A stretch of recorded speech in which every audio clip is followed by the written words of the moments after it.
안녕하십니까. 여러분들과 약 30여 시간에 걸쳐서 채권 강론에 대해서 공부하게 될 박수곤입니다.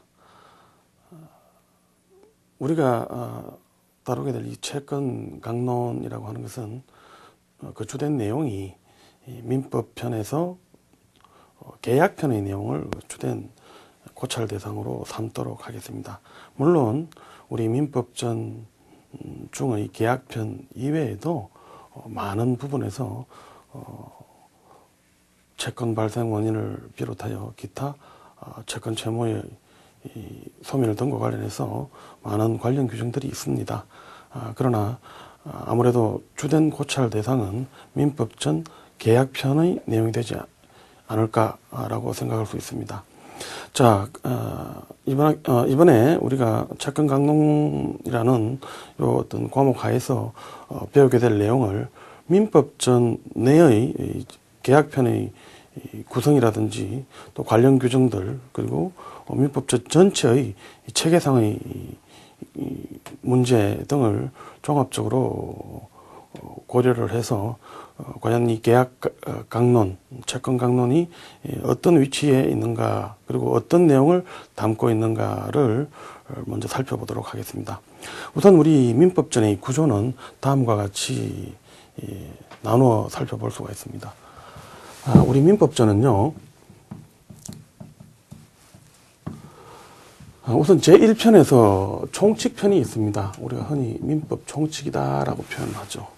다음으로 물권편이 있습니다. 흔히들 우리가 물권법이다라고 표현을 하죠. 다음으로 채권편이 있습니다. 자, 이 채권편을 우리가 채권법이다라고 이야기를 하고요. 그리고 친족편이 있습니다. 그리고 상속편이 있습니다. 통상 우리가 민법전 중에서 이 총칙편의 규정, 이 총칙은 민법의 어떤 통칙으로서 민법 전반에 걸쳐서 적용되는 통칙적 규정들을 추출해 놓은 것이다 라고 이렇게 설명을 합니다. 그리고 이 물권편과 채권편, 이 부분은 우리가 재산법이다 또는 재산권과 관련된 부분이다 라고 이렇게 설명을 하는데, 재산권이 가장 대표적인 것으로서 이 물권, 채권을 주로 다루고 있기 때문에 재산법이다라고 이렇게 표현을 하기도 합니다. 그리고 이 친족, 상속편, 이것을 합쳐서 우리가 가족법이다 이렇게 표현을 하기도 합니다. 근데 사실은 이 가족법이라는 용어, 이것은 외국에서 흔히 표현하고 있는 이 가족법이다라고 하는 표현들을 차용한 것이 아닌가라고 생각해 볼 수 있겠는데요. 사실은 이 친족편에 해당되는 부분이 이 가족법이다라고 이렇게 표현할 수 있을 것 같고요. 상속편은 어떻게 보면 이 가족법이라기보다는 물권이나 채권과도 상당한 연관성이 있는 재산법적인 요소가 상당히 강한 그런 부분입니다. 그러다 보니까 이 상속편을 포함해서 가족법이다라고 표현하는 것이 반드시 타당한 표현은 아닐 수 있고, 그래서 요 친족과 상속을 아울러서 친족 상속편이다라고 표현을 합니다. 어쨌든 오늘 우리가 가장 먼저 보게 될 내용이 이 채권 발생 원인인데요. 이 채권 발생 원인과 관련해서 주된 어떤 고찰 대상이 이 채권편의 규정들을 중심으로 하겠습니다만은, 이런 어떤 총칙편, 물권편, 그다음에 친족편, 상속편에서도 관련 채권 발생 원인과 관련된 규정들이 다수 존재를 하고 있습니다. 개략적으로 이 민법전의 구조에 대해서 조금 더 설명을 하도록 하겠습니다. 먼저 이 총칙편에서는 가장 먼저 우리 민법에서 가장 기본되는 어떤 원칙들, 그리고 민법을 어디까지 민법으로 볼 것인가 라고 하는 어떤 그런 것과 관련된 규정들이 제일 먼저 나오고 있습니다. 그래서 민법의 법원이라든지, 그리고 민법의 기본 원칙으로서 신의성실의 원칙이라든지 이런 규정들이 가장 먼저 나오게 되죠. 다음으로 어떤 권리를 가진다 또는 권리를 취득한다 라고 했었을 때, 권리는 아무나 취득하는 것이 아닙니다. 권리를 취득할 수 있는 그런 자격이 따로 이렇게 법에서 규정되어 있다라고 이렇게 볼 수 있고, 실제로 우리가 어떤 권리가 침해되었다 또는 뭐 권리를 얻는다라고 할 때 사법상의 권리, 공법상의 권리 개념이 다 다를 수 있고요. 그리고 어떻게 보면 사람이라고 하면 누구나도 다 권리를 다 취득할 수 있을 것 같이 보입니다만은 법에 따라서는 또 사람의 개념이 달라지는 그런 현상도 발견할 수가 있습니다. 어쨌든 민법 총칙에서는 통칙 다음에 권리의 주체에 대해서 규정을 하고 있습니다. 그래서 가장 대표적으로 권리의 주체다라고 했을 때는 자연인, 여러분이나 저와 마찬가지 자연인이 나올 것이고요. 그 다음에 자연인은 아닙니다만은 자연인과 마찬가지의 존재로 의지하는 존재인 법인에 대한 어떤 규정들이 나옵니다. 자, 권리 주체가 나서면 권리 주체가 어떤 권리를 취득할 것인가 라는 어떤 문제가 연이어서 발생할 것이고요. 그런 어떤 권리의 이 내용에 따라서 그 권리의 객체도 또 달라질 수 있을 것입니다. 통상 우리가 권리다라고 했을 때 가장 많이 이야기하는 것이 재산권을 이야기하면서 재산권 중에서도 소유권 같은 것을 가장 많이 이야기하겠죠. 또 이 소유권 같은 것을 이야기했을 때는 대표적인 어떤 물건으로서 소유권을 이야기한다라고 했을 때는 소유권의 객체, 물건 같은 것을 예로 많이 들 것입니다. 물론 뭐 물건의 유형도 뭐 여러 가지가 있습니다만은 통상은 부동산이다, 동산이다라고 하는 것들이 가장 대표적인 물건의 유형이다라고 이렇게 할 수 있을 것인데, 그런 어떤 권리 객체에 대한 어떤 이야기가 나와야 되겠죠. 그런데 이 권리의 객체는 권리의 유형에 따라 달라질 수밖에 없습니다. 그러나 그 많은 권리들의 객체들 중에서도 가장 대표적인 것이 물건이 아니겠는가라고 이렇게 할 수 있을 것이고, 총칙편에서는 먼저 물건에 대한 규정이 나옵니다. 자, 그래서 총칙편에서는 통칙과 권리의 주체, 권리의 객체에 대한 어떤 그런 규정들이 나오고요. 그 다음에 이제 이 권리의 주체가 권리의 객체를 권리의 객체에 대해서 권리를 취득하는 어떤 그런 수단들이 필요하겠죠. 오늘 당장 채권 발생 원인에 대해서 이야기를 합니다만은, 어쨌든 권리를 나에게 이전하라 또는 나에게 넘겨라 또는 뭐 이러저러한 내용대로 이행을 하라라고 하는 이 모든 것들이 사실은 다 권리인데, 그런 어떤 권리가 발생할 수 있는 그런 원인들이 여러 가지가 있습니다. 여러 가지가 있는데, 그런 어떤 여러 가지 권리 발생 원인들 중에서 가장 대표적인 것이 법률 행위다라고 이렇게 할 수 있을 것입니다. 따라서 총칙편에서는 권리의 주체, 권리 객체 다음에 법률 행위에 대한 규정들이 나옵니다. 그리고 이 법률 행위 안에서는 특히 이 법률 행위가 유효한 법률 행위로 취급되기 위해서는 어떤 요건들을 갖춰야 되는가 등에 대해서 상세히 규정을 하고 있고요. 그리고 이 권리 자체를 취득하기 위해서 법률 행위를 함에 있어서 반드시 본인이 스스로 할 필요는 없겠죠. 그러다 보니까 다른 사람을 매개로 한다든지 다른 사람을 통해서 하는 이런 경우들이 있을 것인데, 그런 어떤 개념으로서 대리에 관한 규정들이 나오게 됩니다.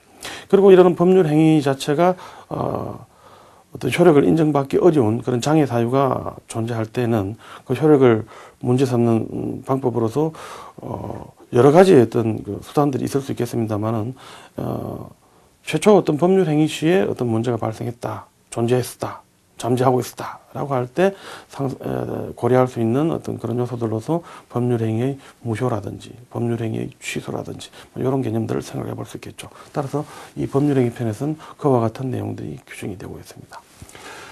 다음으로 이 총칙편에서는 기간에 대해서 규정을 하고 있습니다. 말 그대로 어떤 기간 계산 방법에 대해서 규정을 하고 있다는 것이고요. 그 다음에 마지막으로 권리가 일정 기간 행사되지 않고 있을 때 사실 상태를 존중해서 권리 자체의 어떤 행사를 더 이상 할 수 없게 하는 그런 어떤 원인으로서 소민을 시효라고 하는 것이 규정이 되고 있습니다. 그래서 이 민법 총칙편에서는 이런 큰 어떤 틀 속에서 상세한 규정들이 두어지고 있는데, 여기서 이야기했던 요 총칙편의 규정들은 이런 어떤 물권이나 채권들에 있어서 또 그대로 적용될 수 있는 그런 규정들이다라고 이렇게 할 수 있겠습니다. 물론 친족이나 상속편의 어떤 영역에서도 요 민법 총칙 규정이 그대로 적용될 수 있는가라는 것이 의문일 수가 있는데, 구조상으로 총칙이기 때문에 당연히 친족이나 상속편에서도 그대로 적용되어야 되는 것이 맞습니다. 그런데 친족이나 상속편, 특히 친족편에서는 민법 총칙편의 어떤 규정들과 별개의 규정들을 많이 두고 있습니다. 그러다 보니까 실제로 이 민법 총칙편의 규정은 물권이나 채권편에서 그 위력을 과시하는 어떤 그런 형국이다라고 볼 수가 있고, 따라서 친족이나 상속편의 규정들은 다소는 민법 총칙편의 규정과 직접적인 관련성이 없는 그런 부분들도 다소 존재한다라고 할 수 있습니다. 다음으로 물권편인데, 이 물권편에서는 먼저 이 물권과 관련해서도, 물권 취득 등과 관련해서도 이 총칙 규정이 나옵니다. 총칙 규정이 나와서 요 물권 총칙편에서는 어떤 식으로 물권을 취득하게 되는가, 흔히들 우리가 우리 법제에서의 어떤 물권 취득 방법과 관련하여서는 성립요건주의다, 또는 효력요건주의다, 또는 뭐 독법주의다, 이런 표현들을 합니다. 대표적인 어떤 물권의 유형으로서 소유권을 조금 전에도 말씀드렸는데요. 이런 어떤 소유권을 취득한다라고 했었을 때, 물론 이 소유권의 객체로 될 수 있는 물건 자체가 부동산이냐 동산이냐에 따라서 다소의 차이는 있습니다만은, 부동산 같은 경우에는 등기라든지 동산 같은 경우는 인도가 있어야만이 물권 변동이 발생하게 된다는 것이죠. 따라서 어떤 그런 어떤 일정한 공시 방법을 요구하고 있는 이런 어떤 체제라는 점에서 성립요건주의다, 효력요건주의다라고 이렇게 표현을 하는데, 그런 측면에서 그런 어떤 기본 물권 취득과 관련한 기본 원칙들이 이 총칙편에서 규정이 되어 있다. 그래서 뭐 등기라든지 뭐 그런 내용들도 뭐 이쪽에서 다 이렇게 규정을 두고 있다라고 보시면 됩니다. 그리고 그 다음에 이제 이 개별 물권들에 대해서 규정을 하고 있습니다. 근데 이 개별 물권들은 우리가 또 이 점유권 그리고 본권 이렇게 나눌 수가 있습니다. 이 점유권은 말 그대로 이 점유라고 하는 사실에 대해서 권리화한 어떤 그런 개념입니다.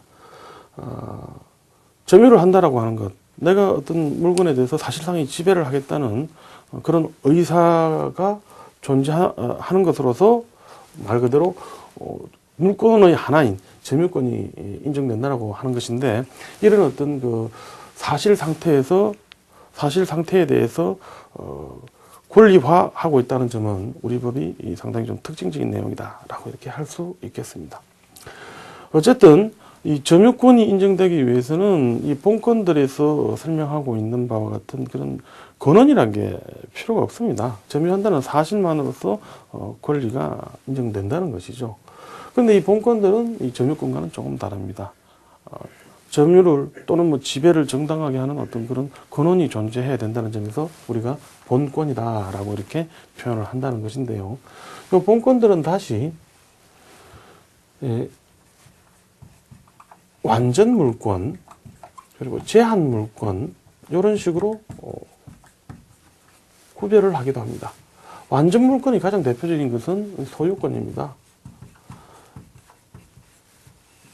자, 우리 민법 211조에서는 소유권자가 법률의 범위 내에서 소유물을 사용 수익 처분할 수 있다라고 이렇게 규정을 하고 있는데, 통상 우리가 어떤 권리의 객체에 대해서 사용 수익 처분할 수 있는 어떤 그런 권능들, 이 모두를 이렇게 가지고 있고 또 그런 권능을 행사할 수 있다라고 이렇게 했을 때는 권리 객체에 대해서 완전한 지배를 하는 것 아니냐라고 볼 수 있기 때문에 소유권을 완전 물권이다라고 이렇게 표현을 한다는 것입니다. 그렇다고 한다면 이 제한 물권에서는 이런 소유권과 같은 그런 권능들이 다소 제한될 수 있는, 또는 이런 소유권에서 인정되고 있는 권능들 중에 일부만이 파악되는 어떤 그런 권리들이 이 제한 물권이다라고 이렇게 설명할 수 있겠지요. 자, 그래서 제한 물권도 다시 이것을 용익 물권, 그리고 담보물건으로 나눕니다. 자, 용익물건은 물건 자체의 어떤 사용 가치를 파악하는 물건을 용익물건이다 라고 이렇게 설명을 하고요. 그 유형들로서는 지상권이다, 지역권이다, 전세권이다 라고 하는 것들이 있습니다. 담보물건 같은 경우는 물건의 어떤 교환 가치를 파악하는 물건이다 라고 설명을 하는데, 따라서 여기서는 유치권, 질권, 저당권 같은 것들이 있습니다. 자, 그래서 우리 물권편에서는 이런 식의 체제로서 규정을 하고 있습니다. 다음으로 채권편입니다.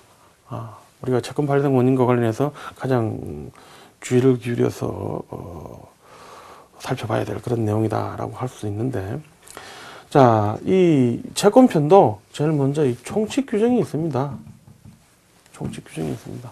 그래서 기본적으로 어떤 채권 관계가 변동이 있다, 채권이 발생한다, 또는 뭐 변동한다, 또는 뭐 소멸한다 라고 했었을 때 적용될 수 있는 뭐 그런 어떤 각종 규정들이 이렇게 나오고 있습니다. 그래서 소위 말하는 채권편에서의 통칙적 규정이다 라고 이렇게 볼 수 있겠습니다. 구체적으로는 채권의 어떤 목적이, 어떤 것이 채권의 목적이 될 수 있겠는가라는 것과 관련한 그런 규정들, 예를 들어서 물건을 산다라고 했을 때 이 물건, 저 물건, 그 물건 이런 식으로 사는 것도 있을 것이고요. 이 유형의 물건 10개, 저 유형의 물건 10개 이런 식으로 사는 경우도 있을 것입니다. 또는 이 물건 아니면 저 물건 하나 중에서 내가 사겠다, 이런 식으로 하는 경우도 있을 것이고요.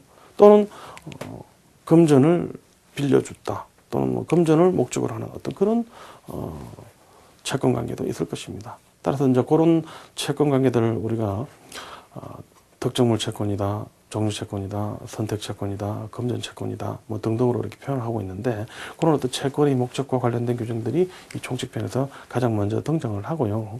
그 다음에 채권의 효력에 관한 규정들이 등장을 합니다. 통상 우리가 채권의 효력이다라고 했을 때 이걸 다시 채권의 대내적 효력, 그리고 대외적 효력 이런 식으로 나누기도 합니다.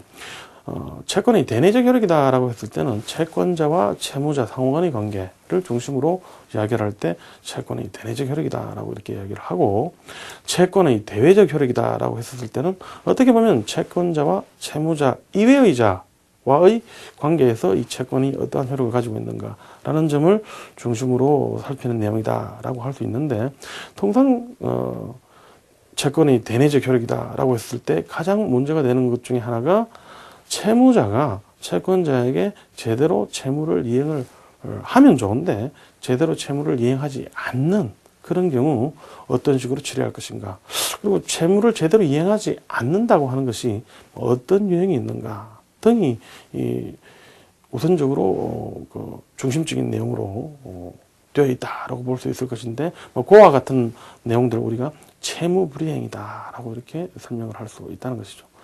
마찬가지로 채권의 대내적 효력 중에서 또 하나 문제가 될 수 있는 것이, 채무자 입장에서는 나름대로 성의껏 채무의 내용대로 이렇게 이행을 하려고 하는데 채권자 측에서 협력을 안 해주는 경우가 있습니다. 자, 어떻게 보면 이거는 채권자 측에서 채무를 불이행한다라고 이렇게 볼 수 있는 문제이긴 한데, 이런 내용을 우리가 채권자 지체다라고 표현합니다. 그래서 채권의 대내적 효력이다라고 했을 때는 주로 채무 불이행, 그리고 채권자 지체 이런 것들이 중심적인 내용으로 됩니다. 다른 한편 채권의 대외적 효력이다라고 했었을 때 이 채권 관계에서 채권자 채무자 이외의 사람하고 이 채권이 어떤 관계를 관계 설정이 있을 수 있느냐라고 하는 부분인데, 사실은 이 물권, 채권 이 두 가지를 놓고 비교를 할 때 물권 같은 경우는 절대권이요, 대세권이요, 채권 같은 경우는 상대권이요, 대인권이요 이렇게 설명을 합니다. 따라서 물권 같은 경우는 누구에게나 이렇게 주장할 수가 있고, 그리고 절대적으로 이렇게 권리 내용에 따라서 권리를 행사할 수 있다라고 볼 수가 있는데, 채권 같은 경우는 반드시 그렇지는 않습니다. 채권 자체의 그 의의와 관련해서도 특정인이 특정인에게 일정한 급부를 청구할 수 있는 권리, 이것을 채권이라고 하기 때문에 특정인 상호간의 관계입니다. 따라서 과연 이 채권 관계가 대외적인 어떤 효력을 갖는다는 걸 우리가 상상해 볼 수 있겠는가라는 것도 문제가 될 수가 있는데, 사실은 그렇습니다. 예를 들어서 유명한 축구 선수가 있습니다. 이 유명한 축구 선수가 너무나도 플레이를 잘하기 때문에 이 축구 선수가 예를 들어 특정일의 이 경기에 출전을 하게 된다면 그 상대팀은 어떻게 보면 질 확률이 아주 높다는 것입니다. 만약에 이 경우에 상대편에서는 그 다음 경기가 상당히 중요하기 때문에 그 다음 경기를 아주 성공적으로 치르고자 그 유명한 축구 선수를 감금을 한다든지 또는 경기에 출장하지 못하게 했다고 한다면, 결국 이 유명한 축구 선수 입장에서는 본인이 소속해 있는 구단 측에 대해서는 채무를 제대로 이행하지 못하게 되는, 소위 말하는 급부장애가 발생하게 됩니다. 자, 그렇다고 한다면 이런 어떤 상대팀에서 유명한 축구 선수를 억류를 했다, 감금을 했다라고 하는 문제가 과연 원래 이 축구 선수가 속해 있는 구단에 대한 구단과 이 축구 선수 상호 간의 어떤 채권 관계에 대해서 제3자의 개입으로 인해서 채권이 실현되는 것이 방해된 것 아니냐라고 봐서 다른 사람도 채권자, 채무자가 아닌 다른 사람들도 이 채권 관계에 개입을 해서 영향을 줄 수 있는 여지가 있다는 것입니다. 따라서 어떤 그와 같은 문제와 관련해서 논할 수 있는 내용이 제3자의 채권 침해와 같은 내용들인데, 그와 같은 내용은 우리가 채권 발생 원인 중에서도 법정 채권 발생 원인이다라고 할 수 있는 불법행위 영역에서 문제가 될 수가 있습니다. 다음으로 채권의 대외적 효력이다라고 했을 때 또 하나 생각해 볼 수가 있는 것이, 사실은 그렇습니다. 채권자와 채무자가 채권의 실현을 위해서 양 당사자만 협력 관계를 제대로 유지하고 상호 부담하는 의무를 이행하면 채권이 실현될 것인데, 따라서 제3자가 어떤 개입을 통해 가지고 채권을 실현하게 한다든지 또는 실현된 채권의 효력 자체를 문제 삼는다든지 라고 하는 것은 상상하기가 힘든 부분 아니냐라고 할 여지도 있습니다. 그런데 실제로 채권자 또는 채무자 측에서 일정한 액션 또는 액션을 취하지 않는 것, 이런 것들로 인해서 관련인들에 대해서 피해를 주는 어떤 이런 경우들이 있을 수 있습니다. 따라서 어떤 그런 경우에는 제3자도 채권 관계에 개입할 가능성 또는 그런 여지가 있을 수도 있고, 또 그런 조치가 필요할 수도 있을 것입니다. 따라서 그것과 관련해서 우리 채권편에서는 채권의 대외적 효력이다라고 해서 분류를 할 수 있는 그런 내용으로서 채권자 대위권이라든지 채권자 취소권이라든지 라고 하는 이런 제도들을 두고 있습니다. 다시 말해서 특정인이 자신의 채무자가 또 다른 어떤 채무자에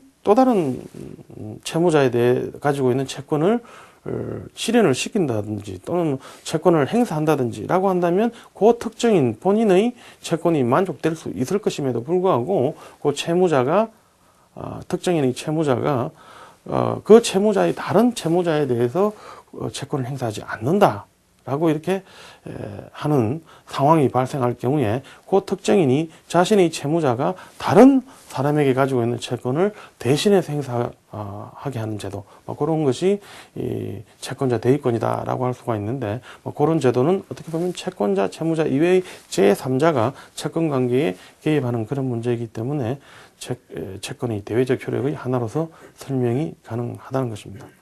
다음으로 채무자가 자신의 어떤 채권자를 해할 목적으로, 다시 말해서 자신의 채권자에게 손해를 끼칠 목적으로 채무자가 채권자에게 손해를 끼치는 방법은 여러 가지가 있겠습니다만, 가장 대표적인 방법 중에 하나가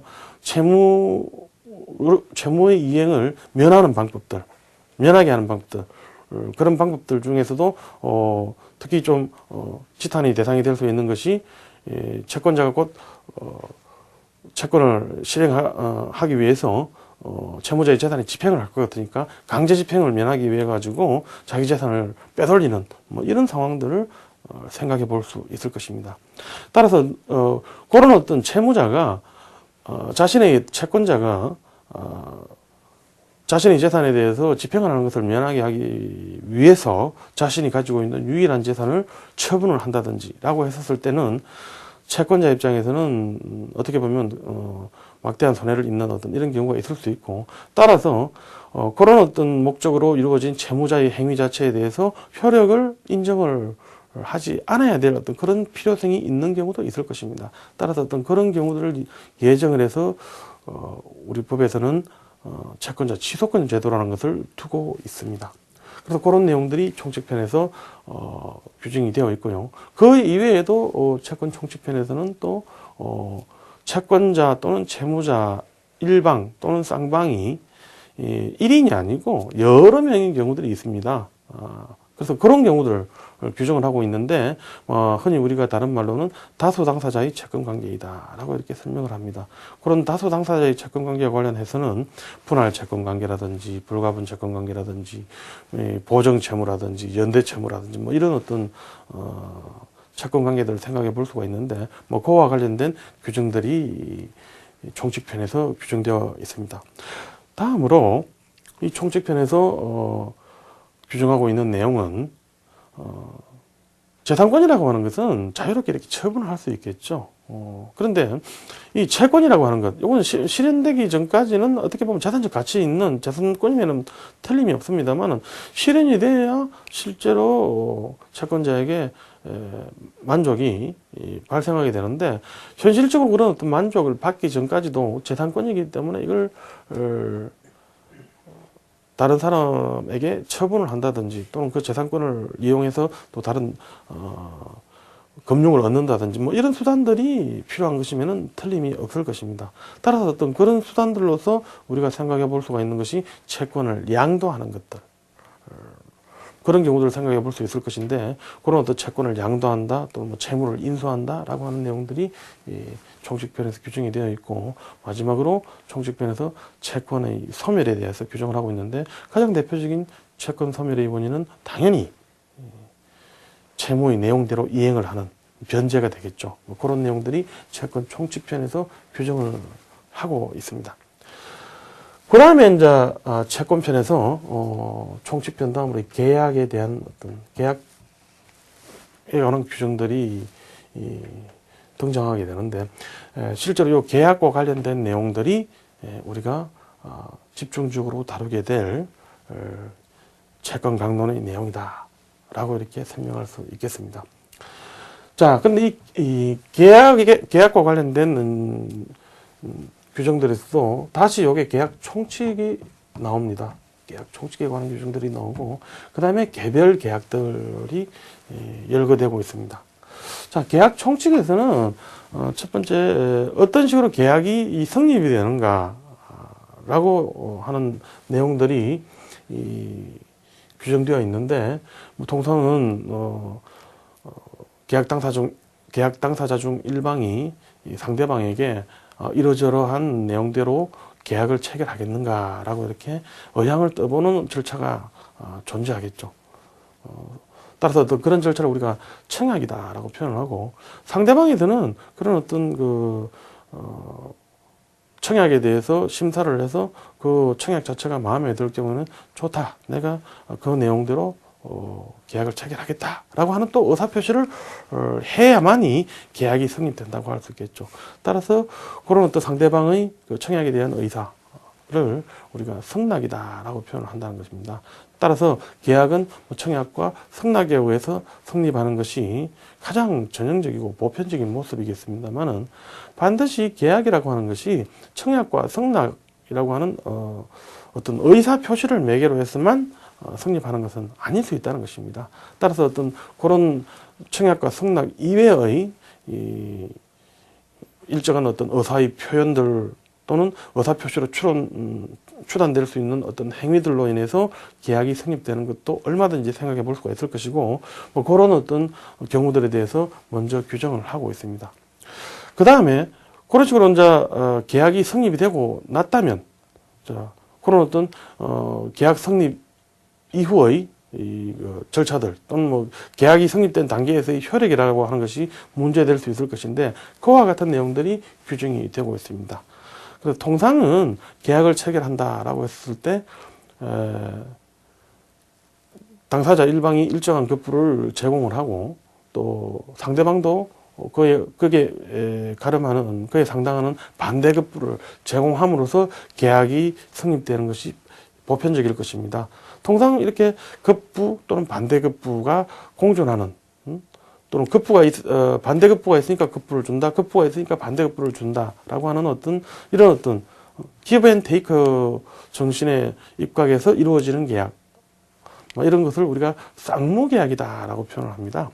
그래서 이런 어떤 쌍무계약이 보통의 계약들을 일반적인 어떤 계약관계다라고 했을 때는 대부분이 이 쌍무계약에 관한 것일 것입니다.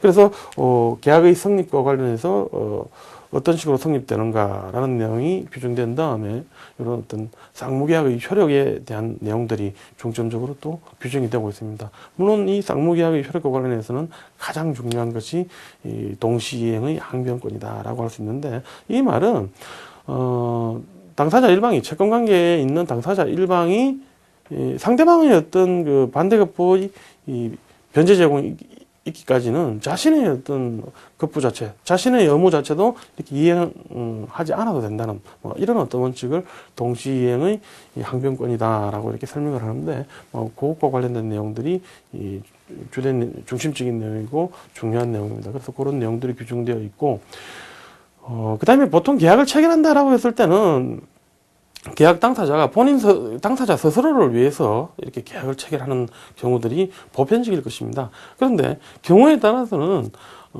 특정인이 제3자에게 일정한 수익을 주기 위해서 계약을 체결하는 경우도 있을 것입니다. 따라서 우리가 그런 계약 유형을 제3자를 위한 계약이다라고 표현하는데 그런 내용들이 연이어서 나옵니다. 자, 따라서 이 채권 총칙편의 어떤 규정들도 제가 조금 전에 약간 언급은 했습니다만은 계약이 성립이 되었고 그리고 당사자 일방이 이 어떤 급부를 제공을 하고 상대방도 반대 급부를 제공함으로 인해 가지고 서로 상호 어떤 급부와는 교환이 이루어지게 되면은 계약 내용대로 급부가 이행이 되었으니까 당사자 간의 채권 관계가 실현이 되고 그 어떤 채권 관계 자체는 소위 말하는 변제로 인해서 채권 관계가 종료된다라고 볼 수가 있는데 그런 식으로 어떤 계약 내용대로 이행되었을 때 또 그런 식으로 이행되어서 채권 관계가 종료되는 경우도 있습니다만은 그렇지 않은 이유로 인해서 종료되는 경우도 있을 수 있다는 것입니다. 그런 유형들로서 조금 전에 채권 총칙편에서 채권의 어떤 대내적 효력이다라고 해서 채무 불이행에 대해서 제가 설명을 간략하게 드렸었는데 그런 어떤 채무 불이행이 있게 되는 경우 그런 경우에 채무 내용대로 이행하라라고 할 수도 있습니다만은 채무 내용대로 이행이 될 것이 기대가 되지 않는다든지 또는 상대방이 그런 어떤 채무 내용대로 이행하지 않는 상태가 지속이 된다든지 라고 함에도 불구하고 타방이 계속적으로 어떤 그런 상태를 지속시켜야 될 그런 의무라든지 또는 그런 어떤 관계를 유지해야 될 그런 이유라든지 이런 이유가 전혀 없다는 것이죠. 따라서 그런 경우에는 계약 관계 자체를 갖다가 소멸시키는 해소시키는 어떤 이런 방안들이 필요할 것입니다. 따라서 그와 관련된 내용으로서 계약의 해제 또는 해지에 관한 규정들이 총칙편에서 규정을 하고 있습니다. 자, 그리고 이제 이 총칙편의 규정 이외에 개별 계약의 유형들에 대해서 우리 계약편 규정에서 규정을 하고 있는데 14가지의 어떤 계약 유형들을 우리 민법전에서는 규정을 하고 있습니다. 이 14가지의 어떤 계약 유형들을 우리가 아주 전형적인 어떤 계약이기 때문에 전형계약이다라고 표현하는데 전형계약이 반드시 민법전에 있는 계약 유형만을 전형계약이다라고 하지는 않습니다. 민법전 이외의 어떤 법률에 있다 하더라도 법률의 형식 등을 빌어가지고 인정되는 어떤 그런 계약 유형들 뭐 그런 것들을 우리가 전형 계약이다라고 이렇게 이야기를 하고, 그런 어떤 전형적인 유형 자체를 우리가 파악할 수가 없는 뭐 그런 유형들을 비전형 계약 또는 모면 계약이다라고 이렇게 표현을 합니다. 어쨌든 뭐 민법전에서 규정하고 있는 전형 계약의 유형들, 이것도 다시 뭐 여러 유형으로 나눠 볼 수는 있습니다. 통상은 우리가 재산권 이전 계약이다, 또는 뭐 재산 이용 계약이다, 또는 노무 공급 계약이다, 또는 기타의 계약이다, 뭐 이런 식으로 나누기도 하는데, 재산권 이전 계약이다라고 했을 때 뭐 가장 대표적으로 우리가 예를 들 수 있는 것이 뭐 정여다, 매매다, 교환이다라고 하는 형태를 예를 들 수가 있습니다. 정여라고 하는 것은 무상으로 어떤 정여자가 수정자에게 재산권을 이렇게 넘기는 것을 청약을 하고 수정받을 자가 승낙을 함으로써 성립하는 그런 계약을 정여다라고 합니다. 가장 쉽게는 친구지간에 자기가 평소 때 사용하던 중고 자동차를 그냥 거저 주겠다라고 하는 이런 경우, 그래서 그 친구가 좋다, 그 자동차를 내가 계속해서 이용하겠다라고 하면서 그 자동차의 어떤 소유권을 넘겨받는 이런 경우들, 아무런 대가 없이 뭐 그런 경우가 가장 대표적인 정의 유형이다라고 볼 수 있고, 매매다, 뭐 일상적으로 여러분들 하루에도 몇 번씩은 매매를 하고 계실 것입니다. 그래서 어떤 물건을 구매한다라고 할 때는 그 물건에 대한 어떤 소유권이 이렇게 넘어온다라고 볼 수 있겠죠. 물론 뭐 이렇게 매매라고 했을 때 소유권만을 대상으로 하지는 않습니다. 그러나 가장 대표적인 것이 이 소유권을 대상으로 하겠죠. 그러다 보니까 물건의 어떤 소유권을 이렇게 이전받는 것을 목적으로 하고, 대신에 거기에 대한 반대급부로서 금전을 지급하는 뭐 이런 어떤 관계가 매매다라고 이렇게 볼 수가 있습니다. 그리고 교환 같은 경우는 반대급부 자체가 금전이 아닌 경우입니다. 그러니까 뭐 쉽게 얘기해서 물물교환을 생각해 보시면 되겠습니다. 뭐 그런 경우가 매매다, 교환이다라고 보시면 되고, 뭐 그 세 가지 유형들이 우리가 흔히 이야기하는 재산권 이전 계약이다라고 이렇게 설명을 합니다. 다음으로 재산 이용 계약 또는 뭐 재산권 이용 계약이라고 분류할 수 있는 것들이 있는데, 우리 법전에서는 소비대차다, 사용대차다, 임대차다라고 하는 유형을 규정을 하고 있습니다. 소비대차라고 하는 것, 뭐 소비대차는 어떻게 보면 재산권을 일단은 넘겨줘야 되기는 합니다만은, 어쨌든 뭐 돈 같은 것을 이렇게 빌려주는 것, 뭐 이런 경우가 가장 대표적입니다. 돈을 빌려준 액수만큼 나중에 그대로 갚는 뭐 이런 유형이 소비대차다라고 하는 것이고, 사용대차다, 이거는 뭐 자전거를 친구에게 빌려주면서 뭐 며칠간 또는 몇 달간 사용하라, 또는 노트북을 빌려주면서 며칠간 몇 달간 사용하라 라고 하면서 빌려주면서 아무런 대가 없이 빌려주는 것입니다. 그러면 그 친구는 자전거나 노트북을 그 어떤 용법대로 사용을 하고 나중에 그대로 돌려주면 되는 뭐 이런 관계가 사용대차이다 라고 하는 것인데, 지금 여기서 이제 중요한 것은 임료라든지 뭐 사용료라든지 이런 것들이 전제가 안 되죠. 따라서 이런 어떤 사용료 자체가 전제가 안 되는 것, 요게 임대차라는 어떤 그런 관계하고는 아주 크게 구분이 되는 이런 관계입니다. 쉽게 얘기해서 자전거를 빌려주면서 사용료를 얼마 내는 걸로 하겠다라고 이렇게 한 것, 다시 말해서 유상, 대가를 받으면서 이렇게 빌려주는 어떤 이런 관계다라고 할 때는 자전거에 대해서 임대차 계약이 체결되었다라고 이렇게 할 수 있을 것인데, 그냥 무상으로 이렇게 빌려주는 것, 요건 그냥 말 그대로 사용하고 돌려줘 라고 하는 어떤 이런 관계이기 때문에 사용대차이다 라고 이렇게 볼 수가 있다는 것입니다. 그리고 다음으로 흔히들 우리 일상생활에서 아주 많이 접하는 어떤 그런 계약 유형들이죠. 노무공급 계약들입니다. 그래서 뭐 이 노무공급 계약과 관련해서는 뭐 또 여러 가지로 나눌 수는 있습니다만은, 우리가 흔히 많이 경험하고 있는 계약 유형이 고용이다, 도급이다, 위임이다, 현상 광고다, 임치다, 뭐 이런 어떤 유형들이 있습니다. 사실은 이 노무공급 계약들, 나중에 우리가 뭐 상세하게 다 이렇게 살펴보겠습니다만은, 고용이다, 도급이다, 위임이다, 뭐 사실 이 세 가지 유형이 뭐 상당히 그 노무공급 계약 유형 중에서는 중요한, 그리고 아주 내용을 제대로 파악하고 있어야 될 그런 계약 유형이긴 합니다. 노무를 공급하긴 하는데, 어떻게 보면은 공급받는 자의 어떤 지위를 받으면서 공급을 하느냐, 또는 노무를 공급하면서 노무 공급을 받는 자의 지위 종속을 받지 않으면서 공급하느냐에 따라서 나눌 수 있는 분류가 소위 말하는 고용과 도급위임이다. 이렇게 보시면 됩니다. 그 다음에 따라서 도급이나 위임 같은 경우는 노무 공급을 받는 자의 어떤 지위라든지 또는 뭐 노무 공급을 받는 자에 대해서 어떤 종속적인 관계에서 노무를 공급하는 그런 관계가 아니기 때문에 어떤 사용 종속 관계가 존재하지 않는 어떤 그런 관계다라고 이렇게 보시면 됩니다. 그 다음에 이 도급하고 또 위임은 또 좀 차이가 있습니다. 도급 같은 경우는 흔히들 일의 완성을 목적으로 하는 계약이다 라고 이렇게 표현합니다. 그 다음에 위임 같은 경우는 타인의 사무 처리를 목적으로 하는 계약이다 라고 이렇게 표현합니다. 뭐 그런 측면에서 좀 차이가 있습니다. 그 외에 현상 광고, 뭐 임시 같은 걸 제가 예를 들었었는데, 현상 광고 같은 경우는 말 그대로 광고자가 광고를 내죠. 우리 집 개를 좀 찾아주세요 라고. 그러면 그 개를 찾아준 사람에 대해서 뭐 대가를 지급하는 뭐 이런 식의 어떤 계약 유형인데, 다른 어떤 계약들하고 또 좀 성격이 다르다는 것이죠. 임치다.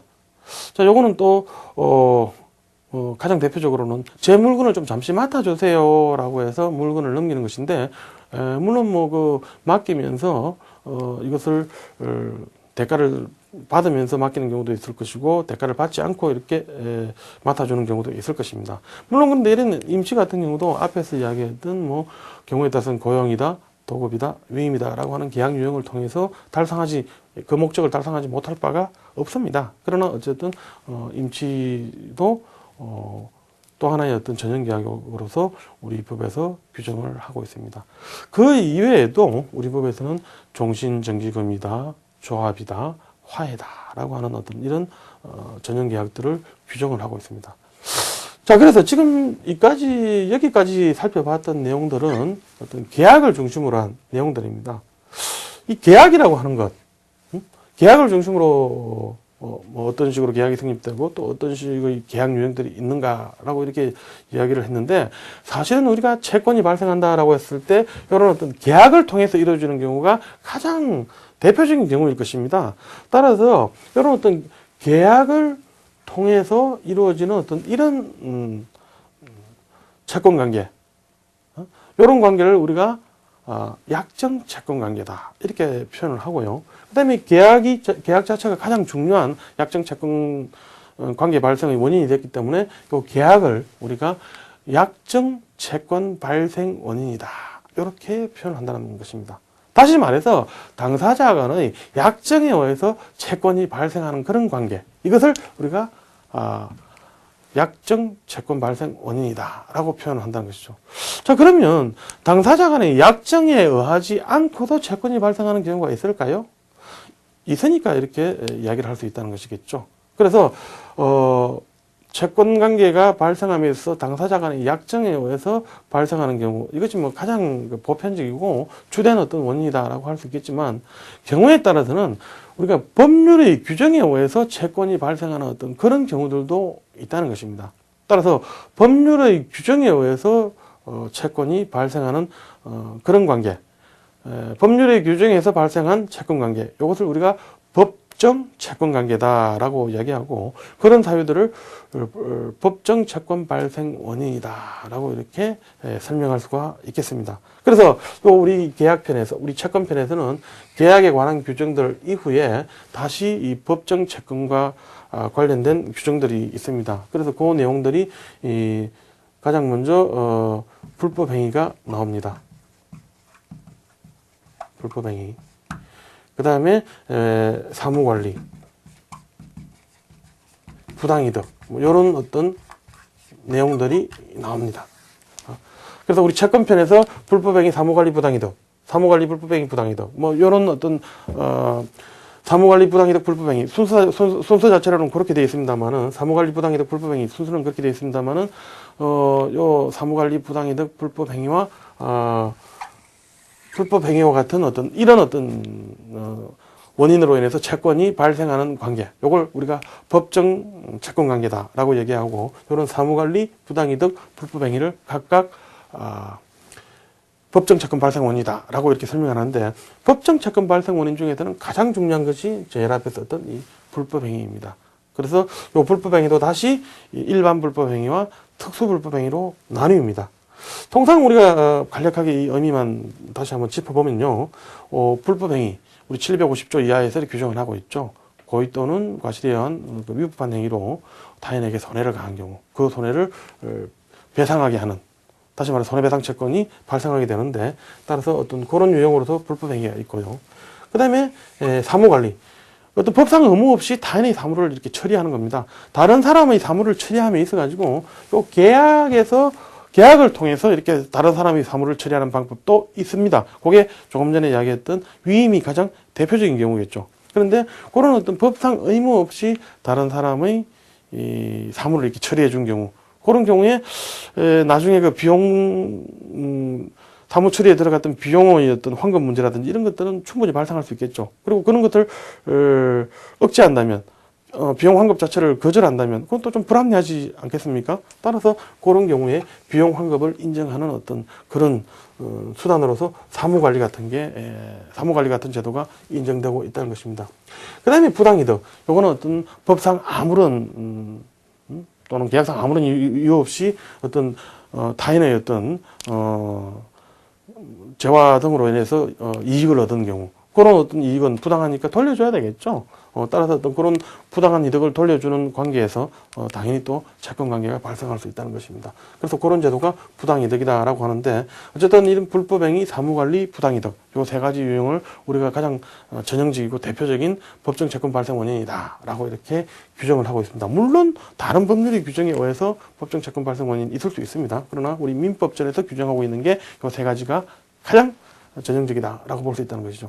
자, 요컨대 오늘 우리가 그 채권 발생 원인에 대해서 이렇게 살펴보고자 했습니다. 통상 우리가 채권 발생 원인이다라고 했었을 때 채권이 발생하는 그런 원인들 여러 가지가 있을 수 있습니다. 그러나 이걸 가장 크게는 약정 채권 발생 원인, 법정 채권 발생 원인, 이렇게 두 가지로 이렇게 나눠볼 수 있다는 것이고, 약정 채권 발생 원인이다라고 했을 때는 당사자 간의 약정이 가장 중요한 그리고 가장 핵심적인 그런 내용이겠죠. 근데 그런 약정 중에서 가장 대표적인 게 계약이라는 겁니다. 그래서 이런 어떤 계약을 중심으로 한 당사자 간의 약정에 의해서 채권이 발생하는 관계, 그걸 약정 채권 관계이다. 그 다음에 그런 사유들을 약정 채권 발생 원인이다 라고 이야기하고, 그 다음에 불법행위, 사무관리, 부당이득과 관련 같은 경우들을 법정 채권 관계 또는 이런 사유들을 법정 채권 발생 원인이다 라고 이렇게 하고 있습니다. 자, 그래서 채권 발생 원인에 대해서는 이 정도로 우리가 요약을 할 수 있을 것이고요. 이런 개별적인 약정 채권 발생 원인, 법정 채권 발생 원인, 그리고 약정 채권 관계, 법정 채권 관계에 대해서 이후의 강의들에서 상세하게 살펴보도록 하겠습니다. 제 1강 여기까지 하겠습니다.